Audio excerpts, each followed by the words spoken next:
Hey there, welcome to day 1000.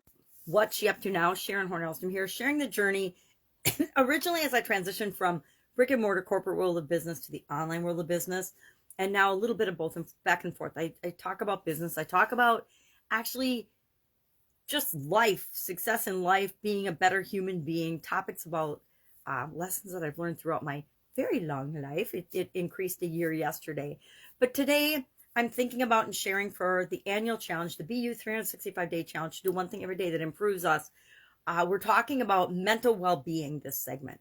And today's topic was, what do you want? What do you desire? And we want to pick one thing because we're heading into our version of the SOAP framework starting tomorrow. We'll run through a framework that I created at the beginning of COVID, or I came up with. I'm like, it's a process that I've always used in dealing with changes and challenges, but I really formalized it and started sharing it every other month, about every other month, from April of 2020 to December of 2021. About every other month, we did a 30+ day challenge where we'd go through the SOAP framework and we would apply it to all the different areas and aspects of our life: physical, mental, emotional, spiritual, financial, relationships, and contribution.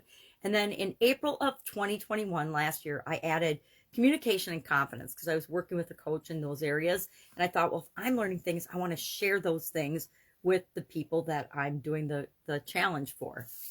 So added those two and decided this year, as we're creating our own annual challenge, instead of using little journal books that I did mainly to warm up my voice the last couple of years doing videos, I wanted to find a way that I didn't have to think really hard about what I was doing. So I didn't even look at it the day before. I plan what I'm going to talk about the day before. But the last 4 years, all I have done is I'd grab the little journal book, I'd open it up, and I would read what the daily action was, and then I would do that daily action. And it works really well. But this year I thought, okay, I want to go deeper with this. And I decided, instead of doing the get up and go challenge every other month then, which is a lot of work. I mean, and it takes more thought and more effort. And so it takes more time out of my schedule. I will just roll that into the annual challenge. So each month we did physical in January, emotional well-being and health in February. March, we're doing mental well-being and health. Next month, we'll do spiritual, until we cover all 9. I have got my life set up in 7 areas originally, now 9, for my personal life framework in terms of how do I set goals? How do I think about and break down what I'm doing to make it little bite-sized pieces so I can achieve what I want every time period. And I do it for different time periods, smaller and smaller and smaller and smaller, to make sure that I'm doing something every day to move me toward my goals automatically, and goals in different areas. So I can actually, instead of, most people struggle with achieving their goals because they either only set them in 1 or 2 areas of their life, or they set so many that they don't have the time and energy to work on them. Now, I set between 2 and 4 goals for each of the areas and aspects of my life, but I have long-term lifetime legacy goals, and then I break those down into, well, what can I do in a year? And then I take the year and I break that down by quarters and months and weeks and days, and what can I do every day to make sure that I am working toward my mental well-being goal, my physical goals, etc. And then the things that take bigger blocks of time, I schedule those things so that I make sure that I am always making progress toward my goals and objectives. Will I ever be done? No, I'm never going to be done in my life, because as soon as I achieve a goal or objective, guess what? Even before I've achieved that, I've already set the next milestone, the next goal, the next thing that I want. As human beings, we automatically always want more. We always want to be making progress. We always want to be moving forward. Unless, of course, we've adopted the belief and decided that we want to just be comfortable and stay in this particular spot that we're in. Unfortunately, the world outside of us doesn't just stop and stand still. Things are changing all the time. COVID was a huge wake-up call to billions of people that things outside of us can happen and impact us in ways that we never even imagined possible. So we want to think about today, and I must be tired today because I was really brief. This is the shortest, I'm sure it's the shortest challenge we've done yet so far, but that's okay. Some can be short, some can be long. I've definitely gone long on many of them. So I'm okay with doing a couple of short ones, but basically think about anything with respect to your thoughts and your mental well-being and what is something that you want. And we're going to apply the SOAP framework to it. I think I'm going to actually do a belief, and how do we change a belief, and how can we apply the SOAP framework to a limiting belief when we discover it, so that as we're making that framework automatic in our subconscious, moving forward, going through each of the different areas and aspects of our life, when we're going about our daily life, if we notice a limiting belief, it'll run through our subconscious SOAP framework and hopefully get scrubbed out. But if it doesn't, then it'll come to the attention of our conscious, and we can actually apply the SOAP framework again in a more formal way to eliminate that limiting belief. And I want to say once and for all, but what I've found with limiting beliefs is we think they're taken care of, we think they're gone. What I'm going to do tomorrow is one that I have definitely let go of, cleared, done all different things on, yet every once in a while it will still, I want to say, rear its ugly head, because limiting beliefs are ugly, right? They're lies, number one.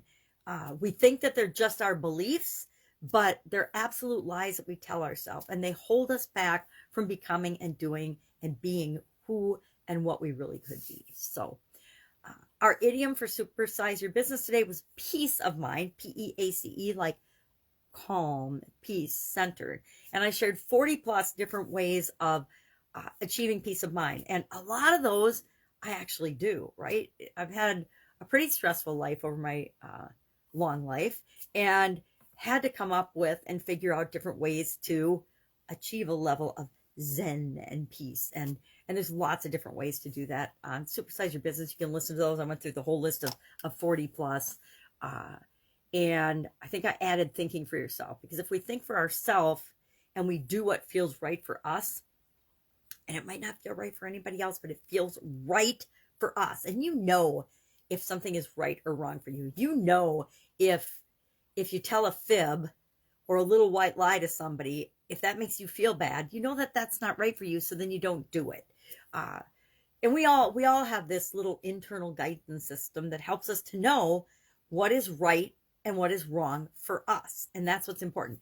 Maybe it's wrong for most people to eat caramels, but for me, eating caramels feels awesome. So I'm going to eat caramels when I so choose, and I'm not going to feel guilty about it. That might be totally wrong. If you're a diabetic and you're eating a bunch of caramels, I think that's bad for you. And you have this little niggling feeling. If we listen to our bodies and listen to ourselves, we always, always, always know what to do. We always know what's right for us. So that's it. I've got a gazillion things that I want to do today. Plus, I'm hanging out with my little 1-year-old granddaughter. And tomorrow, I get to hang out with both my granddaughters. So I'm super excited about that. It's spring break for my first grade granddaughter. So we'll get to spend a couple of days hanging out with her and playing and having fun. And I love her energy and her enthusiasm and her creativity. It just really brings that back out in me. And those are things that, all the years of work and business and raising families kind of beats out of you a lot of the time, because we let the world dictate what we will and will not do, what we should and shouldn't do. We let people outside of ourselves influence the living daylight out of us. Even if we know better, even if it doesn't feel right, we still do it, right? Because we should do this. So one of my favorite things on the list of peace of mind is think about your shoulds and your musts. Are they really yours, or are they other people's? Kind of like our beliefs and thoughts and feelings.